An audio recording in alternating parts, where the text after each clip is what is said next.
बहुभुज में कितने त्रिभुज होते हैं? तो आप बहुभुज के नाम से स्पष्ट कीजिए कितने भुजा। जैसे सप्तभुज में कितने? 7। 7 में से 2 माइनस कर लीजिए, कितना आएगा? 5। देखिए 5 में 5 त्रिभुज होंगे। ये क्या होंगे? त्रिभुजों की संख्या। इसके बाद आप त्रिभुज गिनना सीख जाएंगे। जब भी कहे कि फलना बहुभुज में कितना त्रिभुज, फलना बहुभुज में कितना त्रिभुज, आपको ये सिंपल सा कहे पंचभुज में क्या त्रिभुज, कहेंगे 5। 5 में से 2 गया 3 3 3। कहेगा सप्तभुज में क्या त्रिभुज, सप्तभुज में 7। 7 में से 2 गया 5 5। हेलो साथियों, तो आज के वीडियो में आप फिर सभी लोगों का स्वागत है। इस वीडियो में हम आपको क्या क्या चीज करवाएंगे, पहले इसके बारे में जान लीजिए। हम इस वीडियो में आपको करवाने वाले हैं बहुभुज, जितने भी बहुभुज होते हैं। अब बहुभुज क्या होता है? तो 3 या 3 से अधिक रेखाखंडों से बनी हुई बंद आकृति को बहुभुज कहते हैं। तो वो जितने भी बहुभुज हैं, सभी बहुभुज के अंदर कितने त्रिभुज बनेंगे और सभी बहुभुज में के अंतःकोणों का योग कितना होगा और सभी बहुभुज में विकर्णों की संख्या कितनी होगी, सभी चीजों को हम एक एक चीज समझने का प्रयास करेंगे। आइए, तो बहुभुज के बारे में मैंने आपको कहा कि बहुभुज क्या है। मैंने कहा बहुभुज, बहुभुज बहुभुज को अंग्रेजी में कहते हैं पॉलीगॉन। पॉलीगॉन कहते हैं। पॉलीगॉन का अर्थ होता है बहुभुज। 3 या 3 से अधिक रेखाखंडों से घिरी हुई बंद आकृति को बहुभुज कहते हैं। अब यह जो 3 या 3 से अधिक रेखाखंडों की आकृति होती है, 3 कम से कम कितनी होनी चाहिए?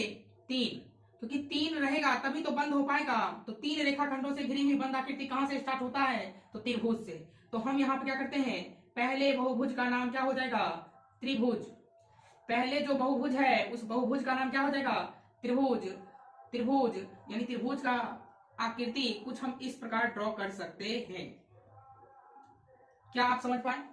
त्रिभुज की आकृति को हम इस प्रकार ड्रॉ कर सकते हैं। वीडियो में सिर्फ और सिर्फ हम लोग पढ़ाई की बातें करेंगे, इसलिए आप अंत तक ध्यान से बने रहें।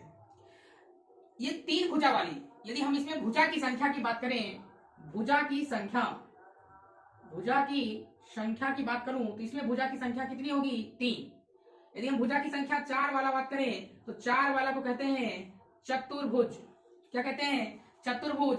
और इसकी आकृति कुछ इस प्रकार की होगी। 5 भुजा वाले को कहते हैं पंचभुज कहते हैं। क्या कहते हैं? पंचभुज। 6 भुजा वाले, अब पंचभुज की आकृति 1 भुजा, 2 भुजा, 3 भुजा, 4 भुजा, 5 भुजा। अब 6 भुजा वाली को कहते हैं षड्भुज। षड्भुज कहते हैं। और 6 भुजा वाली आकृति 1 2 3 4 5 6 इस प्रकार से हो जाएगी।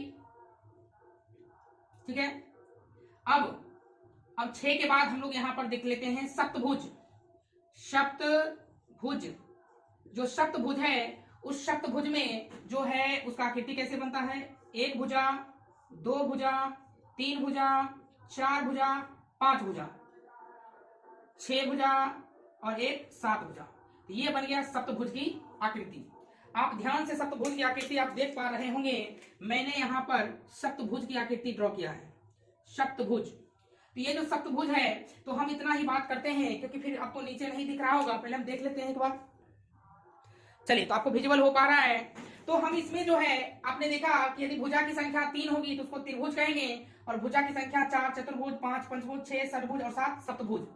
अब हम इस जो आकृति बनी है, यदि हम इसमें त्रिभुजों की संख्या की बात करूं, क्या बात करूं कि त्रिभुजों की संख्या कितनी होगी?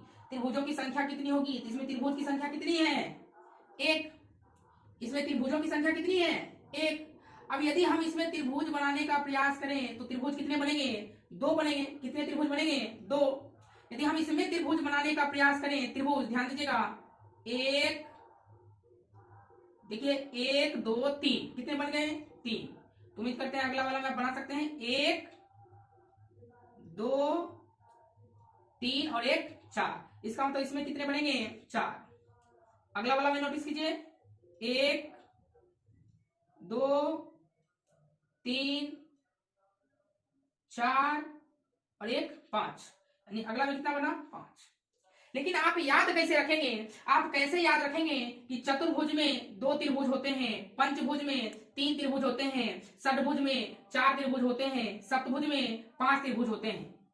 लेकिन यदि मान लीजिए आपको याद रह भी जाता है, लेकिन मेरा मानना है कि यदि आपको याद नहीं रहे तो मेरा कर्तव्य बनता है, बच्चों दायित्व बनता है कि मैं आपके हर एक समस्या का समाधान लेकर गया हूं, क्योंकि बार बार पढ़ाने से यही सब तो समाधान हम लोग खोज पाते हैं। तो इसके लिए हम लोगों ने हमने समाधान लाया है। क्या लाया है? यदि एक त्रिभुज है तो उसमें तो एक ही त्रिभुज होगा, आप गिन सकते हैं। लेकिन मैंने इसके लिए कुछ तर्क वितर्क देखा, तो मैंने सोचा कि त्रिभुज में कितने भुजा होते हैं, तो आप कहेंगे 3 भुजा। कितने भुजा होते हैं? 3। तो आप 3 में कितना माइनस कर दीजिएगा? 3 में कितना माइनस कर दीजिएगा कि 1 बचेगा? तो आप कहेंगे कि यदि हम इस 3 में कितना माइनस कर दें? 2, तो हमें कितना प्राप्त हो जाएगा? 1।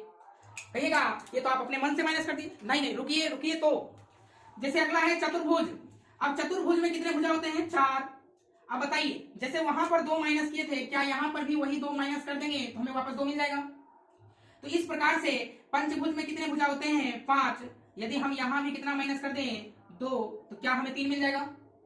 यदि षटभुज में 6 भुजा होते हैं और यदि इसमें भी हम क्या कर दें? 2 माइनस कर दें, क्या हमें 4 मिल जाएगा? यदि सप्तभुज में 7 माइनस है और यहां पर भी हम 2 माइनस कर दें, क्या हमें 5 मिल जाएगा? तो आपने क्या देखा कि जब भी आपको पूछे कि किसी भी बहुभुज में कितने त्रिभुज होते हैं, तो आप बहुभुज के नाम से स्पष्ट कीजिए कितने भुजा। जैसे सप्तभुज में कितने? 7 में से 2 माइनस कर लीजिए, कितना आएगा? 5। देखिए 5 त्रिभुज होंगे। ये क्या होंगे? त्रिभुजों की संख्या। क्या ये कॉन्सेप्ट आज से पहले आपको पता था? कमेंट जरूर कीजिए। मैंने आपके लिए गजब का कॉन्सेप्ट लाया। मैंने क्या कहा कि आज के बाद आप त्रिभुज गिनना सीख जाएंगे। जब भी कहे कि फलना बहुभुज में कितना त्रिभुज, फलना बहुभुज में कितना त्रिभुज, आपको ये सिंपल सा कहे पंचभुज में क्या त्रिभुज, कहेंगे 5 में से 2 गया 3। कहेगा सप्तभुज में क्या त्रिभुज, सप्तभुज में 7 में से 2 गया 5। कहेगा 10 भुज में क्या त्रिभुज, 10 में से 2 गया 8। ना बुझे? 9 भुज में क्या त्रिभुज, 9 में से 2 गया 7। आपको ये कॉन्सेप्ट क्लियर हुआ कि मैंने आपको बताया कि जब भी आपको बहुभुज में त्रिभुज गिनना हो तो आप उसमें से 2 माइनस कर लीजिए, इससे आपको त्रिभुज का अंदाजा लग जाएगा। इसका मतलब यहां से हम एक फॉर्मूला बना सकते हैं कि n बहुभुज में यदि त्रिभुजों की संख्या हो तो जो n होगा उसी n में से कितना माइनस कर देंगे? 2। तो यही आपका उत्तर हो जाएगा। जितना होगा उसमें से 2 माइनस कर दीजिएगा। तो अब चलिए, अब हम आपको जो ये त्रिभुज बन रहा था, इस त्रिभुज के अंतः कोणों का योग निकालने सिखाते हैं। अंतः कोणों का योग। तो कभी ना कभी आप अंतः कोणों का योग, अंतः कोण का मतलब होता है कि इसके अंदर जो कोण बन रहा है, यदि हम इस सभी कोणों को जोड़ देंगे तो कितना डिग्री होगा। कभी ना कभी आप पढ़े ही होंगे और इसको याद किए होंगे, लेकिन आप भूल जाते होंगे। तो ध्यान दीजिएगा, हम आपको समझाने का प्रयास करते हैं कि आप जानते होंगे कि एक त्रिभुज में तीनों कोणों का योग कितना डिग्री होता है। तो आप कहेंगे सर हम जानते हैं 180 डिग्री होता है। त्रिभुज के तीनों कोणों का योग कितना डिग्री होता है? 180। उसी प्रकार से आप जानते होंगे कि चतुर्भुज में चारों कोणों का योग कितना होता है? 360। बस यहां तक याद होगा, आगे नहीं याद होगा। तो आप मेरी बातों को एक ध्यान से सुने। क्या आपको त्रिभुज के तीनों कोणों का योग पता है कितना होता है? 180। अब बताइए, क्या मैं 180 में इसमें कितने त्रिभुज बन रहे हैं? 2। कितने त्रिभुज बन रहे हैं? 2। यदि हम 2 से गुना कर दें तो क्या 360 आ जाएगा? आप कहेंगे बिल्कुल आ जाएगा। बिल्कुल आ जाएगा जी। कितना से गुना कर दिए जी? 2 से गुना कर दिए। कितना से गुना कर दिए? 2 से। अब वही 180 में इसमें कितने त्रिभुज बन रहे हैं? 3। यदि हम 3 से गुना कर देंगे तो 18 × 3 = 54, 540 डिग्री। अब हम इसी 180 डिग्री में गुना कर देंगे, कितने त्रिभुज बन रहे हैं? 1 2 3 4 18 × 4 = 72, 720 डिग्री। अब हम इसी 180 डिग्री में गुना कर देंगे, कितने त्रिभुज इसमें बन रहे हैं? 5। 18 × 5 = 90, 1 0। कितना डिग्री हो जाएगा? 900 डिग्री। तो मैंने कहा कि जब भी आपको अंतः कोणों का योग निकालना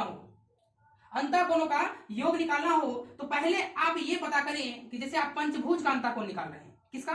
पंचभुज का। तो 5 में से 2 घटा कितना आया? 3। इसका मतलब इसमें क्या त्रिभुज बनेगा? 3 को।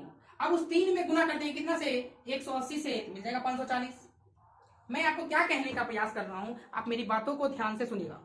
मैंने कहा कि आपसे यदि कोई चलते फिरते पूछ दे कि बताइए बउआ पंचभुज में पांचों कोनों का योगफल कितना, तो कहेंगे पांचभुज में तब 5 गो में से 2 गो घटा देंगे तो 3, इसका तो 3 त्रिभुज बनेगा। और 3 को 18 से गुना कर लीजिए तो 18 तिया 54 और एक जीरो बैठा देंगे तो 540। ना बुझाया? फिर से ध्यान से सुनो हमारी बात। मैंने कहा कि यदि आपसे कोई पूछे कि बताइए सप्तभुज में जो सातों कोण होगा उसका योग कितना होगा, तो पहले आप त्रिभुज गिनिए, त्रिभुज कितना होता है। तो मैंने आपको त्रिभुज गिनने के लिए सिखाया, सप्तभुज में 7 भुजा। अब यदि 7 में से 2 को माइनस कर देंगे कितना हो जाएगा? 5। इसका मतलब सप्तभुज में टोटल 5 त्रिभुज होंगे। अब उस 5 को 180 से गुना कीजिए। 180 का मतलब 18 × 5 90 और एक जीरो छोड़ दिए थे, दे दीजिए, इसका तो 900 डिग्री। क्या ये बातें पहले से आपको पता थी? देखिए ये फैक्ट जो हमने आपको समझाया है, इस फैक्ट से हम लोग फॉर्मूला निकाल सकते हैं जी। कैसे? आप हमारी बात को ध्यान से सुनिएगा। मैंने अभी आपको भुजा की संख्या त्रिभुजों की संख्या निकालने का फॉर्मूला क्या बताया? n - 2 बताया। मैंने कौन सा फॉर्मूला आपको बताया? मैंने अभी आपको फॉर्मूला बताया n - 2 और अभी आपने उस सब में कितना से गुना किया? 180 से गुना किया, तो फॉर्मूला बन गया ना 180 n - 2। n बहुभुज में अंतः कोणों का योग का फॉर्मूला 180 × n - 2। क्या ये बातें आपको समझ में आई? तो इस वीडियो में इतना ही। यदि वीडियो आपको अच्छा लगता है तो इसी प्रकार के कॉन्सेप्ट को पाने के लिए हमारे YouTube channel Rakesh math classes या राकेश ऑनलाइन क्लासेज LKP लिखिएगा तो डायरेक्ट आप हमारे चैनल पे पहुंच जाइएगा। और कोशिश कीजिए, यदि आपको अच्छा लग रहा हो तो सपोर्ट जरूर कीजिए, क्योंकि एक सपोर्ट से ही, एक बूंद से ही घड़ा भरता है। इसलिए आप सोचिएगा कि यदि हम लाइक नहीं करेंगे तो क्या होगा। देखिए भाइयों, एक लाइक से ही 1000 लाइक बनता है, इसलिए एक सब्सक्राइबर से ही 1000 सब्सक्राइबर होता है। इसलिए ये बातें मत सोचिए। यदि आप वीडियो देख रहे हैं तो देखने के बाद जरूर सब्सक्राइब कीजिए, अच्छा लगे तो एक बार शेयर कर दीजिए अपने लिए। मिलते हैं अगले वीडियो में।